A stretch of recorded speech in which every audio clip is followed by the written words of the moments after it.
হৃদয় মাঝে মালা গাথি ছন্দে আর গানে। নাহমাদুহু ওয়া নুসাল্লি আলা রাসূলিহিল কারীম, আম্মা বা'দ। ইসলামের প্রতিটি বিধানেই নিহিত আছে দুনিয়া ও আখিরাতের সমূহ কল্যাণ। বিয়ে তো রীতিমতো একটি কল্যাণ প্যাকেজ, অনেকগুলো কল্যাণের সমষ্টি। আমরা আজ সংক্ষেপে বিয়ের ফজিলত ও গুরুত্ব নিয়ে আলোচনা করব ইনশাআল্লাহ।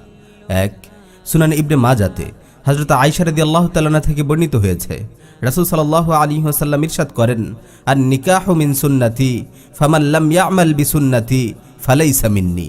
বিয়ে আমার সুন্নত, আর যে আমার সুন্নত অনুযায়ী আমল করে না সে আমার অনুসারী নয়। সহিহ বুখারীতে বর্ণিত অপর এক হাদিস এসেছে, রাসূল সাল্লাল্লাহু আলাইহি ওয়াসাল্লাম বলেন, ইয়া মা'শারাশ শাবাব মান ইসতাতা'a মিনকুমুল বা'আতা ফালইয়াতাযাওয়াজ। হে যুব সমাজ, তোমাদের মধ্যে যে বিয়ের সামর্থ্য রাখে সে যেন বিয়ে করে নেয়। 2, বিয়ের মাধ্যমে স্বামী স্ত্রী নিজেদের চরিত্রকে পবিত্র রাখতে পারে, শয়তানের ধোঁকা ও প্রতারণা থেকে বেঁচে থাকতে পারে। ইমাম ইবনুল কাইয়িম রাহিমাহুল্লাহ বিবাহের অন্যতম লক্ষ্য স্বামী স্ত্রীর মিলনের কতিপয় উপকারিতা বর্ণনা করতে গিয়ে বলেন, স্বামী স্ত্রীর মিলনের মৌলিক লক্ষ্য 3টি। 1, মানুষের বংশধারার সংরক্ষণ করা এবং কিয়ামত পর্যন্ত পৃথিবীতে মানব জাতি আগমনে আল্লাহর নির্ধারিত যে চূড়ান্ত লক্ষ্য তার পরিপূর্ণতা সাধন করা। 2, শরীর থেকে বিশেষ কিছু তরল বের করে দেয়া যেগুলো আটকে রাখা স্বাস্থ্যের জন্য ক্ষতিকর।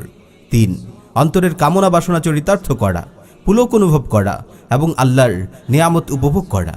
মিলনের মাধ্যমে বেহেশতে কেবল এই 3য় লক্ষ্যটি অর্জিত হবে, কেননা বেহেশতে মানুষের বংশবৃদ্ধি যেমন হবে না, তরল বীর্যপাত হবে না। 3, বিয়ের মাধ্যমে স্বামী স্ত্রীর মাঝে সৃষ্টি হয় অপূর্ব প্রেম, অসীম দয়া এবং নিবিড় হৃদ্যতা। এর সূত্র ধরে উভয় পরিবারের মাঝেও গড়ে ওঠে এক মধুর বন্ধন ও সহমর্মিতা। একটি সুখী ও সমৃদ্ধ সমাজ বিনির্মাণে এই বৈবাহিক বন্ধন ও সম্প্রীতির ভূমিকা অনস্বীকার্য। 4, বিয়ের মাধ্যমে অর্জিত হয় সন্তানের মতো অমূল্য নেয়ামত। অব্যাহত থাকে মানুষের বংশ পরম্পরা। একজন নেককার সন্তান বাবার জন্য প্রভূত কল্যাণের কারণ। মৃত্যুর পর জারি থাকে পুণ্য কল্যাণের এই ধারা। সহিহ মুসলিমে এসেছে, রাসূল সাল্লাল্লাহু আলাইহি ওয়াসাল্লাম বলেন, ইযা মাতা ইবনু আদম ইনকাতা আমালুহু ইল্লা মিন সালাস। আদম সন্তান যখন মারা যায় তার আমল বন্ধ হয়ে যায়, তবে 3টি উৎস থেকে আমলের ধারা জারি থাকে। হাদিসে উল্লেখিত 3টি উৎসের একটি হলো ওয়ালাদুন সালিহুন ইয়াদউ লাহ, এমন নেককার সন্তান যে তার পিতার জন্য দোয়া করে। 5, বিয়ের পর স্বামী স্ত্রীর জন্য খরচ করে। স্ত্রী স্বামীর প্রতি বিশ্বস্ত থাকে এবং উভয়ই পরস্পরকে ভালোবাসে, সাহায্য করে, মধুর আচরণ করে। এসবের মাধ্যমে তারা অনেক নেকি ও সওয়াব অর্জন করে। রাসূল সাল্লাল্লাহু আলাইহি ওয়াসাল্লাম বলেন, মা কাসাবার রাজুলু কাসবান আতইয়াবা মিন আমালি ইয়াদিহি ওয়া মা আনফাকার রাজুলু আলা নাফসিহি ওয়া আহলিহি ওয়া ওয়ালাদিহি ওয়া খাদিমিহি ফাহুয়া লাহু সাদাকাহ। নিজের হাতের উপার্জনের চেয়ে উত্তম কোনো জীবিকা নেই। মানুষ নিজের জন্য এবং আপন পরিবার, সন্তানাদি ও কর্মচারীর জন্য যা খরচ করে তা তার জন্য সাদাকা হিসেবে গণ্য হয়। 6, সন্তান জন্মদান, তাদের প্রতিপালন, সঠিকভাবে তালিম তেরবিয়ত প্রদান এবং দ্বীনের দায়ী ও উম্মার কাণ্ডারি হওয়ার যোগ্য করে গড়ে তোলা অনেক বড় সওয়াবের কাজ। 7, বিবাহ রিজিক বৃদ্ধি ও বরকতের কারণ।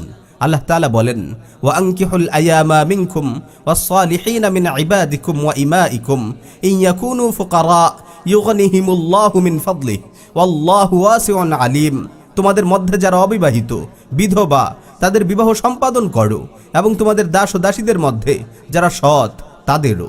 তারা অভাবগ্রস্ত হলে আল্লাহ নিজ অনুগ্রহে তাদেরকে অভাবমুক্ত করে দিবেন। আল্লাহ তো প্রাচুর্যময়, সর্বজ্ঞ। আল্লাহ তাআলা আমাদের সবাইকে রাসূলুল্লাহর মহান সুন্নাতের উপর আমল করার মাধ্যমে আমাদের জীবন ও যৌবনের পবিত্রতা রক্ষা করার তৌফিক দিন। আমিন ইয়া রাব্বাল আলামিন।